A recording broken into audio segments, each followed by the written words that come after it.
ನಮಸ್ಕಾರ ಸ್ನೇಹಿತರೆ. ನಮ್ಮ ರಾಮಮೂರ್ತಿ ನಗರ ಪೊಲೀಸ್ ಠಾಣೆ ಸಿಬ್ಬಂದಿಯವರಿಗೆ ಕೋರ್ಟ್ ಆರ್ಡರ್ ಫಾಲೋ ಮಾಡೋಕ್ಕಾಗದಷ್ಟು ಕೆಲಸ. ಪಾಪ ತುಂಬ ಬ್ಯುಸಿ ಇದ್ದಾರೆ.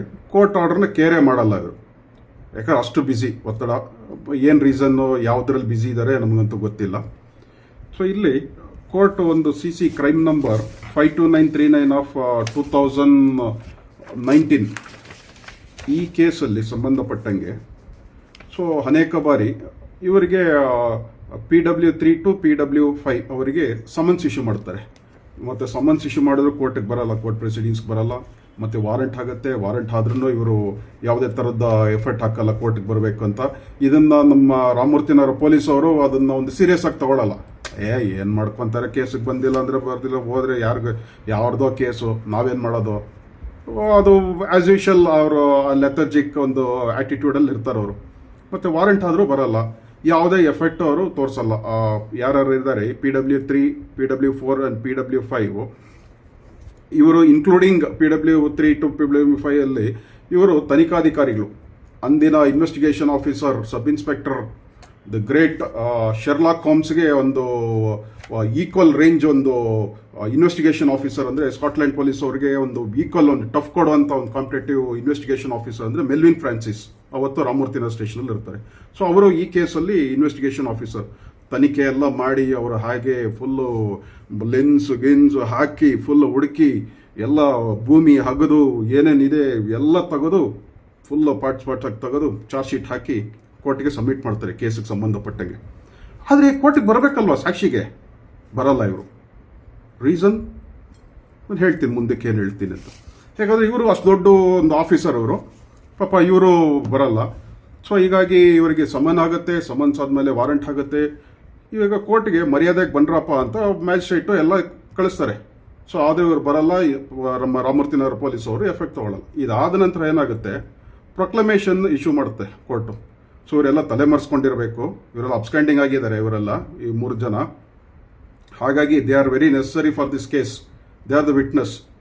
ಸೊ ಇದರಲ್ಲಿ ಮೆಡಿಕಲ್ ಆಫೀಸರ್ ಒಬ್ಬರು, investigation officer the great Melvin Francis, ಮತ್ತು ಇನ್ನೊಬ್ಬರು ASI, ಅವತ್ತಿನ ASI. ಇವರು ಯಾರು ಬರೆದಿರೋ ಕಾರಣ ಕೋರ್ಟು 18/9/2025ಗೆ one time proclamation order issue ಮಾಡ್ತಾರೆ. ಅವತ್ತಿಗೂ ಬರಲ್ಲ. ದೆನ್ ಅಗೇನ್ 17/12/2025ಗೆ ಒಂದು ಡೇಟ್ ಕೊಟ್ಟು ಅವತ್ತಿಗೂ ಪ್ರೊಕ್ಲಮೇಷನ್ಸ್ ಇಶ್ಯೂ ಮಾಡುತ್ತೆ, ಬರಬೇಕು ಅಂತ ಅವತ್ತು ಬರಲ್ಲ. ದೆನ್ ಐ ಥಿಂಕ್ ಆನ್ 9/3/2026ಗೆ ಮತ್ತೆ ಒಂದು ಆರ್ಡರ್ ಇಶ್ಯೂ ಮಾಡ್ತಾರೆ, ಪ್ರೊಕ್ಲಮೇಷನ್ಸ್. ಈ 3 ಟೈಮ್ಗೂ ಇವರು ಅಬ್ಸ್ಟ್ಯಾಂಡ್ ಆಗ್ತಾ ಇರ್ತಾರೆ.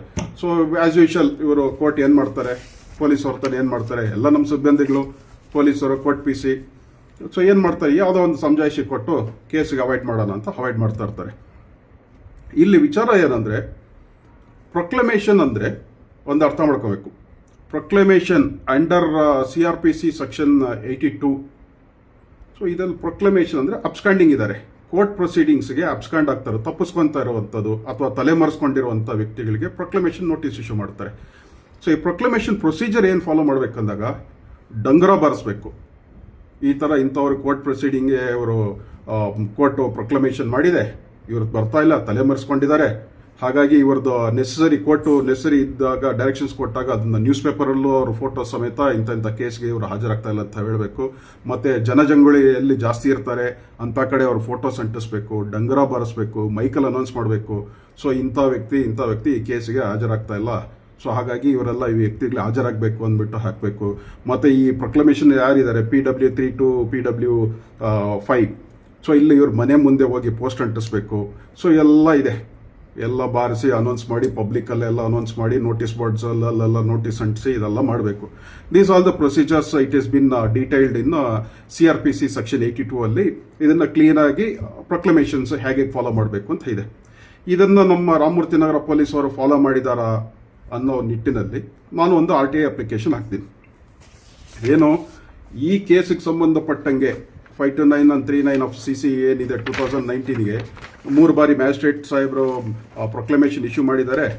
ಈ proclamation issue ಮಾಡಿರೋದಕ್ಕೆ Ramamurthynagar police station ಅವರು ಏನೇನು ಆ್ಯಕ್ಷನ್, ಈ ಪ್ರೊಕ್ಲಮೇಷನ್ ಇಂಪ್ಲಿಮೆಂಟ್ ಮಾಡಲಿಕ್ಕೆ ಏನು ಆ್ಯಕ್ಷನ್ ತೊಗೊಂಡಿದ್ದಾರೆ ಇದನ್ನು ಸರ್ಟಿಫೈಡ್ ಕಾಪಿ ಕೊಡಿ ಅಂತ. ಅಂದರೆ ಡಂಗರ ಬರ್ಸಿದಾರಾ ಅಥವಾ ಎಲ್ಲಾದರೂ ಬ್ಯಾನರ್ಸ್ ಹಾಕಿದಾರಾ, ಪೋಸ್ಟರ್ ಅಂಟಿಸಿದಾರಾ, ಸೊ ಅನೌನ್ಸ್ಮೆಂಟ್ ಮಾಡಿದಾರಾ, ಏನೇನು ಪ್ರೊಸೀಜರ್ಸ್ ಇರುತ್ತಲ್ಲ, ಪ್ರೊಕ್ಲಮೇಷನ್ ಪ್ರೊಸೀಜರ್ ಅಂಡರ್ CRPC 82 ಅಲ್ಲಿ ಅಡಿಯಲ್ಲಿ ನೀವು ಏನು ಮಾಡಿದ್ದೀರಾ ಅನ್ನೋದು ಒಂದು RTL ಕೇಳ್ತೀವಿ. ಸೊ ಇವ್ರಿಗೆ ಪಾಪ ಇವ್ರಿಗೆ ಗೊತ್ತಿರುತ್ತಲ್ಲ, ಆಸ್ ಯೂಶಲ್ಸ್ ಅವ್ರಿಗೆ ಕೆಲಸದ ಒತ್ತಡ, ಕೆಲಸ ಮಾಡಲ್ಲ, ಕೋರ್ಟ್ ಆರ್ಡರ್ಗೆ ಅವ್ರಿಗೆ ಸ್ವಲ್ಪ ಫಾಲೋನೇ ಮಾಡಲ್ಲ. ಇನ್ಸ್ಪೆಕ್ಟರ್ ಸಾಹೇಬರು ಅದನ್ನು ಗಮನಕ್ಕೆ ತರುತ್ತಾರೋ ಇಲ್ವೋ, ಪಾಪ ಅವ್ರದ್ದೇ ಯಾವುದೊಂದು ಬ್ಯುಸಿಯಲ್ಲಿ ಇರ್ತಾರೆ, ಅವ್ರದ್ದೇ ಒಂದು ಟಾರ್ಗೆಟ್ ಇರ್ತದೆ. ಯಾವ ಥರ ಟಾರ್ಗೆಟ್ ಅಂತ ಎಲ್ರಿಗೂ ಗೊತ್ತಿದೆ, ಯಾವ ಸ್ಟೇಷನಲ್ಲಿ ಏನೇನು ಟಾರ್ಗೆಟ್ ಇರ್ತದೆ ಅಂತ. ಈ RTL ಅಪ್ಲಿಕೇಶನ್ಸ್ ಕೇಳಿದಾಗ ನಮ್ಮ ರಾಮಮೂರ್ತಿನಗರ ಪೊಲೀಸ್ ಸ್ಟೇಷನ್ ಸಾಹೇಬರು, PIO ಸಾಹೇಬರು ಒಂದು ರಿಪ್ಲೈ ಕೊಡ್ತಾರೆ. ಏನು, ಇವರು ಈ ವಾಟ್ಸಪ್ ಸ್ಟೇಟಸ್ಗಿಡುವಂಥ ಕತೆ ಕಹಾನಿಗಳು ಬರುತ್ತಲ್ವ, ಆ ಥರ ಒಂದು ಸ್ಟೇಟಸ್ ಕೊಡ್ತಾರೆ. ಏನು, ಈ ಮೂಲಕ ನಿಮಗೆ ತಿಳಿಯಪಡಿಸುವುದೇನೆಂದರೆ, ಮಾನ್ಯ ನ್ಯಾಯಾಲಯದಿಂದ ಜಾರಿ ಇರುವ CC number so and so ಸಂಬಂಧಿಸಿದಂತೆ 18/9/2025 17/12/2025 ಮತ್ತು 9/3/2025 ದಿನಾಂಕ PW3 ರಿಂದ PW5 ರವರೆಗೂ ಪ್ರೊಕ್ಲಮೇಷನ್ ಬಗ್ಗೆ ಮಾಹಿತಿಯನ್ನು ಕೇಳಿದ್ದು, ಅದರಂತೆ ನೀವು ತಿಳಿಸಿರುವ ದಿನಾಂಕದಲ್ಲಿ 9/3/2026 ಪ್ರೋಸೆಸ್ ಅನ್ನು ಠಾಣೆಯಲ್ಲಿ ಸ್ವೀಕರಿಸಿದ್ದು. ಅಂದರೆ ಪ್ರೋಸೆಸ್ ಠಾಣೆಯಲ್ಲಿ ಇನ್ವೈಟ್ ತೊಗೊಂಡಿದ್ದಾರೆ, ರಿಸೀವ್ ಮಾಡ್ಕೊಂಡಿದ್ದಾರೆ ಕೋರ್ಟದು. ದೇ ಅಡ್ಮಿಟ್ ದಟ್ ಪ್ರೊಕ್ಲಮೇಷನ್ಸು ಏನಿದೆ ಅದು ಪ್ರೋಸೆಸ್ಸು 9/3/2026 ಠಾಣೆಗೆ ತಗೊಂಡಿದ್ದಾರೆ. ಆದರೆ ಏನು ಇವರು ಮಾಹಿತಿ ಕೊಡ್ತಾ ಇದ್ದಾರೆ ಅಂದರೆ, PW3 ರವರು ಬೆಂಗಳೂರು ಈಸ್ಟ್ ಡೀನ್ ಆಗಿದ್ದು, ಈ ಹಿಂದೆ ನ್ಯಾಯಾಲಯ ತಿಳಿಸಿರುವ ದಿನಾಂಕಗಳಂದು ಆಸ್ಪತ್ರೆಗಳ ಮೀಟಿಂಗ್ಗಳು ಇರುವ ಕಾರಣ ವಿಚಾರಣೆಗೆ ಹಾಜರಾಗಲು ಸಾಧ್ಯವಾಗಿರುವುದಿಲ್ಲ. ಮುಂದಿನ ದಿನಾಂಕದಂದು ಹಾಜರಾಗುವುದಾಗಿ ತಿಳಿಸಿರುತ್ತಾರೆ. ಇವರು PW3 ಹಾಸ್ಪಿಟ್ಲಲ್ಲಿ ಡೀನ್ ಅಂತೆ. ಅವರು ಬೆಂಗಳೂರು ಈಸ್ಟ್ ಹಾಸ್ಪಿಟಲ್ ಡೀನ್ ಇತ್ತು, ಅವತ್ತು ಮೀಟಿಂಗ್ ಇತ್ತು. ಅವತ್ತು ಮೀಟಿಂಗಲ್ಲಿ ಏನೋ ಊಟ ತಿಂಡಿ ವ್ಯವಸ್ಥೆ ಎಲ್ಲ ಇತ್ತು, ಮೀಟಿಂಗ್ ಎಲ್ಲ ಮುಗೀತು, ಕತೆ ಕಹಾನಿ ಅವೆಲ್ಲ ಇತ್ತು. ಸೊ ಹಾಗಾಗಿ ನಾನು ಮೀಟಿಂಗ್ ಅಟೆಂಡ್ ಮಾಡಬೇಕಾಗಿತ್ತು. ಕೋರ್ಟ್ ನನಗೇನು ಅರ್ಜೆನ್ಸಿ ಇಲ್ಲ, ನನಗೆ ಅದು ಇಂಪಾರ್ಟೆಂಟ್ ಅಲ್ಲ, ನಾನು ಕೇರು ಮಾಡಲ್ಲ ಅನ್ನೋ ಒಂದು ಐಡಿಯಾದಲ್ಲಿ ನನಗಿತ್ತಪ್ಪ, ನನ್ನ ಮೀಟಿಂಗ್ ಇತ್ತು, ಹಾಗಾಗಿ ನಾನು ಬರಲ್ಲ, ಮುಂದೆ ಡೇಟ್ ಬಂದರೆ ನಾನು ಬರ್ತೀನಿ ಅನ್ನೋ ರೀತಿಯಲ್ಲಿ ಅವ್ರಿಗೆ ಉತ್ತರ ಕೊಟ್ಟಿದ್ದಾರೆ. ಸೊ ಉತ್ತರನ ಇವರು ಪೊಲೀಸ್ ಅವರು ನಮಗೆ ಕೊಟ್ಟಿದ್ದಾರೆ, PW3. ಸೊ ಈ ಕಮಿಂಗ್ ಟು PW4 ರವರು ಈಗಾಗಲೇ ವಿಚಾರಣೆಗೆ ಹಾಜರಾಗಿರ್ತಾರೆ. ಸೊ ಅವರೊಬ್ಬರು ವಿಚಾರಣೆಗೆ ಹಾಜರಾಗಿದ್ದಾರೆ. ಮತ್ತು PW5 ರವರು 30/4/2026 ಮಾನ್ಯ ನ್ಯಾಯಾಲಯದ ವಿಚಾರಣೆಗೆ VC ಮುಖಾಂತರ ಪ್ರಯತ್ನ ಮಾಡಿದ್ದು, ತಾಂತ್ರಿಕ ದೋಷದಿಂದ VC ಕನೆಕ್ಟ್ ಆಗಿರುವುದಿಲ್ಲ. ಮುಂದಿನ ದಿನಾಂಕದಂದು ಹಾಜರಾಗುವುದಾಗಿ ತಿಳಿಸಿರುತ್ತಾರೆ. ಅಂದರೆ 30/4/2026 ಅವರು ಅಟೆಂಡ್ ಮಾಡೋಕ್ಕೆ ಪ್ರಯತ್ನ ಪಟ್ಟರಂತೆ, ಯಾರು, ನಮ್ಮ ಶೆರ್ಲಾಕ್ ಹೋಮ್ಸು. ಅವಾಗ ಡ್ಯೂ ಟು ಟೆಕ್ನಿಕಲ್ ಗ್ಲಿಚ್ ಹಾಗಾಗಿ ಕನೆಕ್ಟ್ ಆಗಿಲ್ವಂತೆ. ಹಾಗಾಗಿ ಅವರಿಗೆ ಕೋರ್ಟ್ ಮುಖಾಂತರ, ಅದು ವಿಡಿಯೋ ಕಾನ್ಫರೆನ್ಸ್ ಮುಖಾಂತರ ಬರೋಕ್ಕೆ ಟ್ರೈ ಮಾಡಿದ್ರು, ಸಾಧ್ಯ ಆಗಲಿಲ್ಲ. ಡ್ಯೂ ಟು ಟೆಕ್ನಿಕಲ್ ಗ್ಲಿಚ್ ಎಲ್ಲ ಆಗಿರಲಿಲ್ಲ. ಮುಂದಿನ ದಿನಾಂಕದಂದು ಹಾಜರಾಗುವುದಾಗಿ ತಿಳಿಸಿರ್ತಾರೆ. ಇವ್ರು ಯಾರಿಗೆ ತಿಳಿಸಿದ್ರು ಅದು ಗೊತ್ತಿಲ್ಲ. ಇದು 30/4/2026.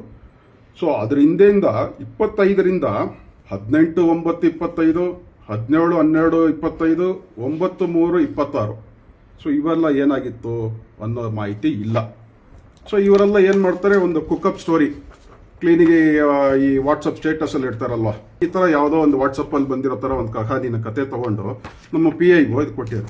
ನಾವು ಕೇಳಿರೋ ಮಾಹಿತಿ ಏನು, ನೀವು ಏನು ಆ್ಯಕ್ಷನ್ ತೊಗೊಂಡಿದ್ದೀರಾ, ನಿಮಗೆ ಪ್ರೊಕ್ಲಮೇಷನ್ ಇಶ್ಯೂ ಆಗಿದೆ, ಪ್ರೊಕ್ಲಮೇಷನ್ ಇಶ್ಯೂ ಆಗಿರೋದು ಏನು ಫಾಲೋ ಮಾಡಿದ್ದೀರಿ ನೀವು, ಅದನ್ನು ಸರ್ಟಿಫೈಡ್ ಕಾಪಿ ಕೊಡಿ. ಅಂದರೆ ಅವ್ರು ಬರೋಕ್ಕಾಗಿಲ್ಲ, ಅವ್ರು ಪುಳಿಯೋಗರೆ ತಿನ್ನಕ್ಕೆ ಮೀಟಿಂಗ್ ಹೋಗಿದ್ರು, ಇವ್ರಿಗೆ ಬರೋಕ್ಕಾಗಿಲ್ಲ, ಇವ್ರ ಇಂಟರ್ನೆಟ್ ಕನೆಕ್ಷನ್ ಕಟ್ಟಾಗಿತ್ತು ಅಂದರೆ ಬಿಲ್ ಪೇಮೆಂಟ್ ಮಾಡಿ ಅವ್ರಿಗೆ ರೀಚಾರ್ಜ್ ಮಾಡಬೇಕಾಗಿತ್ತು.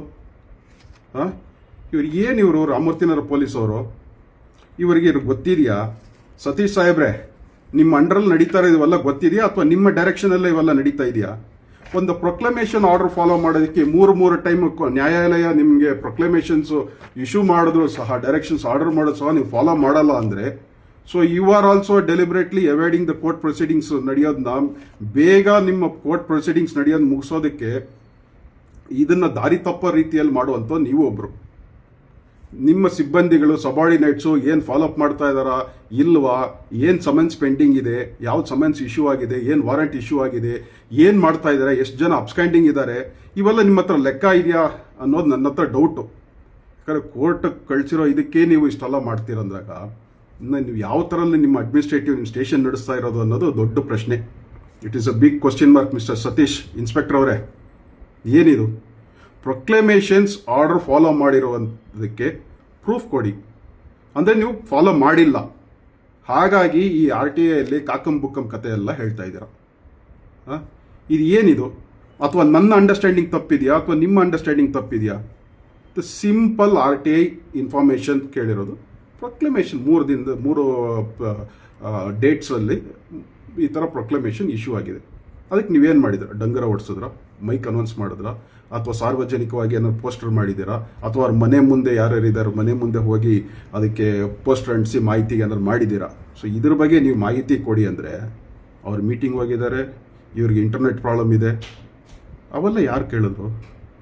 ಅಥವಾ ಅವ್ರ ಪರವಾಗಿ ನೀವೇನಾದ್ರು ಏನೋ ಈ ಥರ ಅವ್ರನ್ನ ಸಪೋರ್ಟ್ ಮಾಡಿ ಅವ್ರ ರಕ್ಷಣೆ ಮಾಡೋ ನಿಟ್ಟಿನಲ್ಲಿ ನೀವು ಈ ಥರ ಮಾಡ್ತಾ ಇದ್ದೀರಾ? ನಾವೇನು ಕೇಳಿರೋದು, ಸರ್ಕಾರಿ ಡಾಕ್ಯುಮೆಂಟ್ ಕೊಡಿ.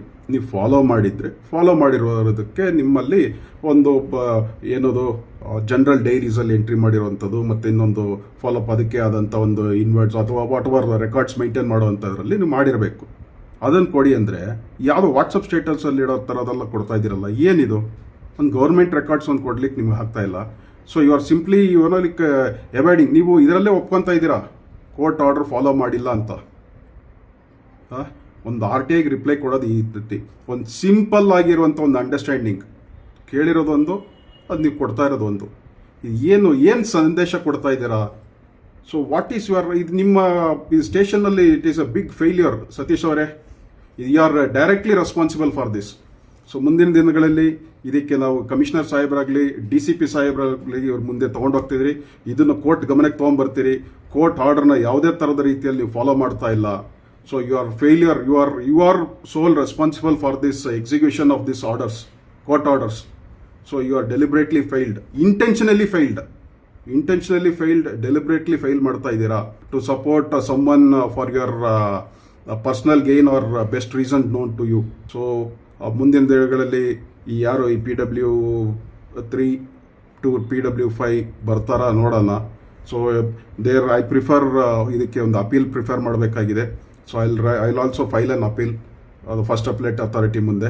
Again that is you mister inspector Satish ಸಾಹೇಬ್ರೆ, ನಿಮ್ಮ ಮುಂದೆನೇ ಅದು ಬರೀಬೇಕಾಗಿದೆ. ನೋಡೋಣ ನೀವೇನು ರಿಪ್ಲೈ ಕೊಡ್ತೀರಂತ. ಇದರಲ್ಲಿ RTIಯಲ್ಲಿ ಸಾರ್ವಜನಿಕ ಮಾಹಿತಿ ಅಧಿಕಾರಿ ಯಾರು ಸಬ್ ಇನ್ಸ್ಪೆಕ್ಟರ್ ಹೆಸರನ್ನ ನಮೂದು ಮಾಡಿಲ್ಲ. ಹಾಗಾಗಿ I don't know who is this sub inspector of Ramamurthynagar police station ಸಾರ್ವಜನಿಕ ಮಾಹಿತಿ ಅಧಿಕಾರಿ. So I will prefer an appeal. So today I will be filing an appeal. ನೋಡೋಣ ನೀವೇನು ಉತ್ತರ ಕೊಡ್ತೀರಾ ಅಂತ.